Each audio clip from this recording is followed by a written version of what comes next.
Hey everybody, it's your girl, Avi Logston. I'm back in my normal filming spot.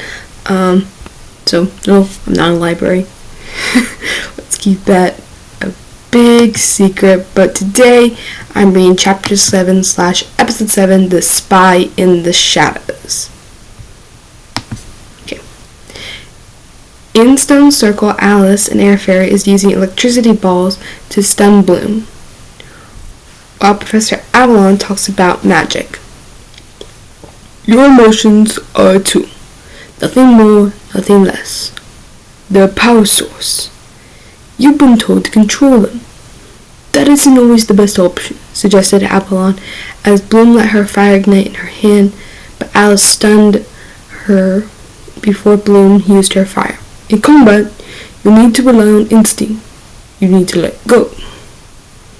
Alice stunned Bloom several times. The students watched Bloom lose, as her friends worried about the pain Bloom must be feeling. After Bloom had had enough, she lets go of her control and blasts a fiery rock towards Alice. That's when you find true power. Thank you, girls, for the demonstration.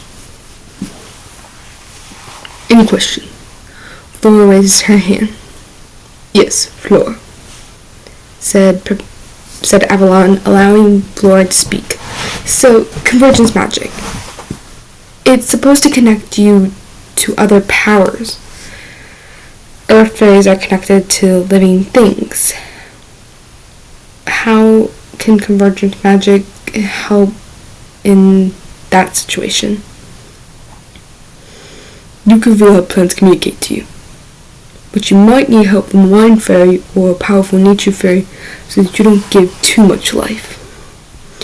Too much is kind of your thing, whispered Stella jokingly in Flora's ear.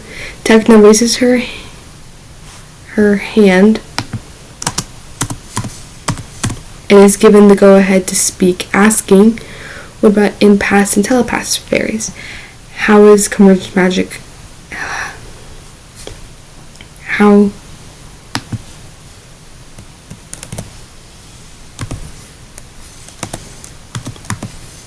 How can convergence magic help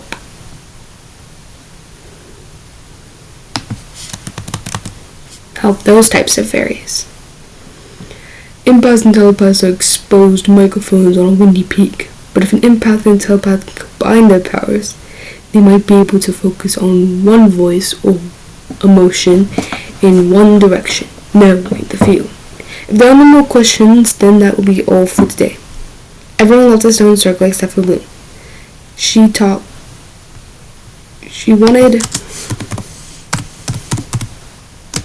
to talk privately with Professor Avalon.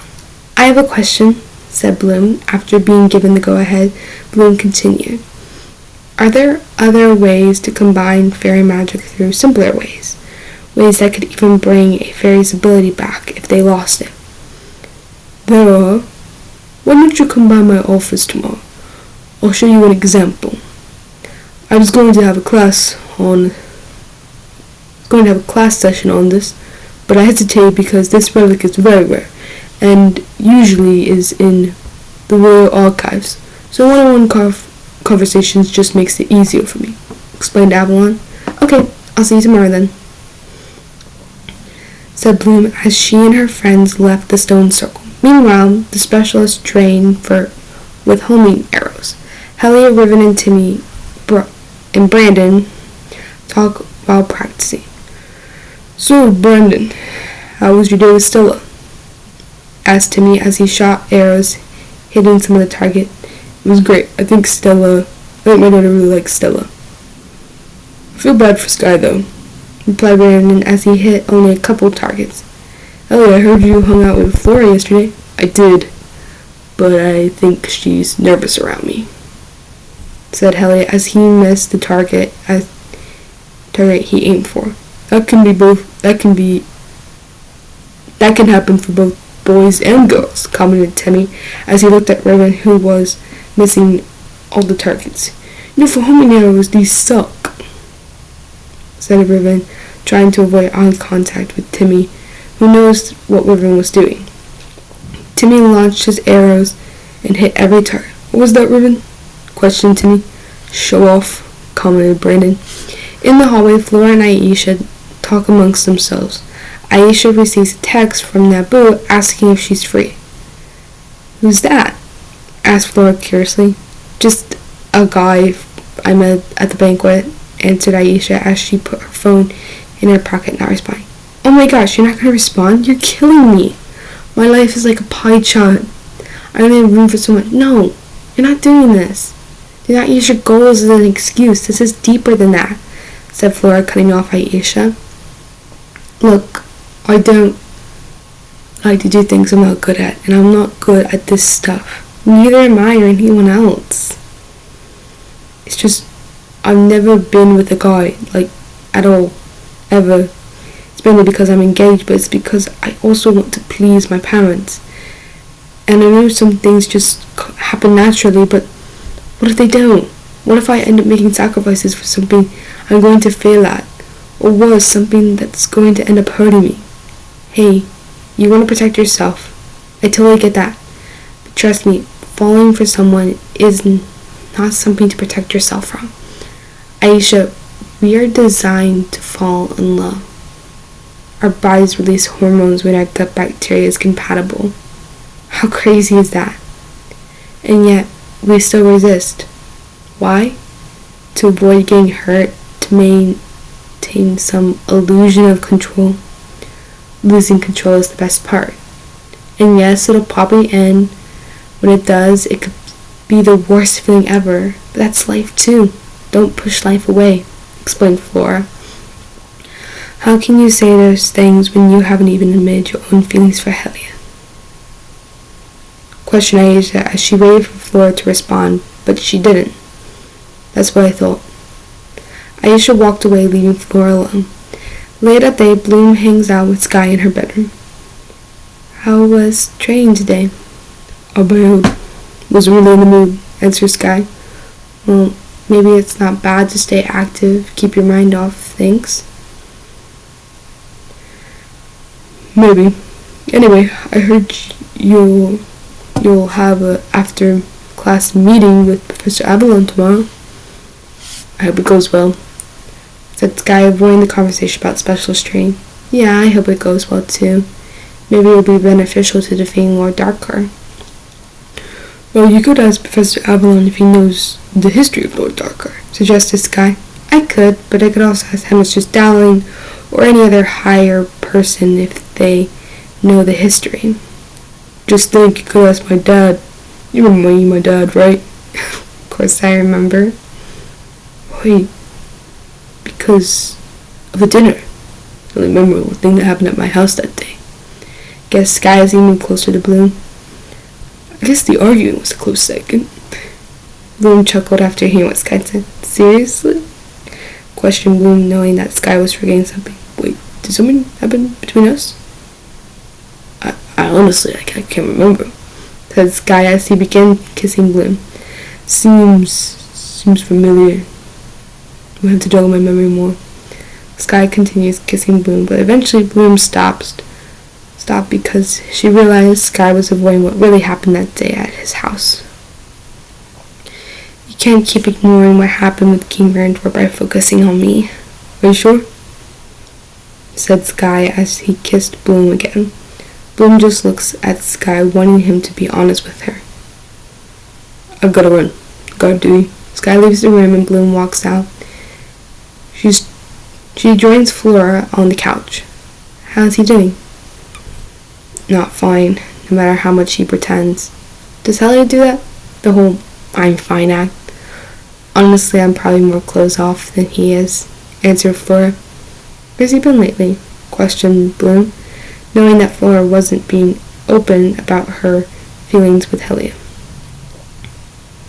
We just have too much important stuff to handle. Or Darkar or Sweet Maid Drama, said Flora, making up excuses. Is that really the reason why? Yes! Bloom didn't respond. She was waiting for Flora to tell the truth. Okay, fine. You want to know the truth? I messed things up with Helia. I've been ghosting him. I haven't even told him how I feel about him in our relationship. Flora, if you like a guy, tell him how you feel. Don't ghost him. Be honest. Trust me, it'll help you in the long run. While Sky is guarding, he is knocked out unconscious by Beatrix, who breaks into the east wing of Althea and gets information for Lord Darkar. Next morning, Farah and Saul question Sky about what happened the previous night. Sky, how are you feeling?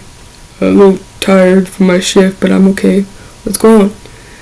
We think someone might have broken into the east wing last night.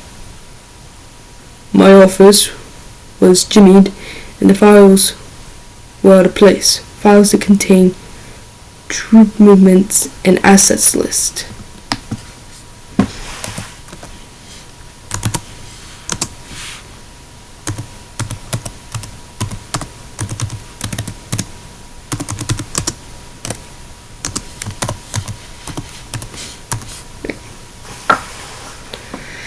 Information that Lord Darkar would kill for. So it appears we have them all. What did you see last night? Asked Farah. I didn't see anything. Promise. Okay, then I'll check the records. Thank you. You dismissed Sky, said Saul as Sky left the room. Farah handed the records of the students and teachers to Griselda for her to go through. Meanwhile, Bloom meets with Professor Avalon. Welcome, Bloom. You asked me yesterday if there was another way for fairies to combine magic. Well, here it is, said Professor Avalon as he pulled a crystal. As he pulled out a crystal. It's beautiful. What is it? Questioned Bloom. It's a convergence crystal. It allows for it to combine magic. Fairies channel the magic into the crystal to either give magic to the other fairy or to drain a fairy. Explained Professor Avalon. That sounds interesting. This world is so different from Earth, and it surprises me every day. The differences are amazing, though. I would like to see the crystal at work in nature. I would love to. Great, then follow me. Professor Avalon led Bloom out of the office. Meanwhile, in the woods, Beatrix waited patiently for Bloom and Professor Avalon. Stella was on a walk when she came upon Beatrix. But if it isn't the light fairy, grieved Beatrix. What are you doing so close to the barrier? Asked Stella. What are you doing out here? Questioned Beatrix, avoiding the question. I asked you first. Are you planning to attack Althea? I have no interest in attacking Althea. I'm just enjoying nature. Is that a crime? I guess not, said Stella as she began to walk away, not wanting to start a fight. But she turned around and continued talking, trying to turn Beatrix to the good side. You know, you don't have to do this. Be a lackey. You've been wronged once by Headmistress Griffin. Do you really want to be wronged again by someone else? You know, besides my sisters, I have nothing, Stella. Nothing and nobody. So do not be surprised when I do whatever it takes to survive from here on out, replied Beatrix. Well, good luck to you then, said Stella as she walked away. In Stone Circle, Farah and Saul began to close the barrier. Once Griselda has updated the electronic records, I can cross-reference them with the emission paperwork, explained Saul. A good plan. But the moment we start asking questions, our more will break cover and run. I'm just ensuring they don't get very far, explained Farah. I fear we will alarm the students, Farah, worried Saul. We need to take precautions, said Farah as she began to close the barrier. Farah made the barrier solid, but Bloom was stuck on the other side with Professor Avalon. They are greeted by Beatrix, who puts Bloom to sleep. Professor Avalon morphs back into a shadow and leaves as Beatrix takes Bloom to Lord Darkar.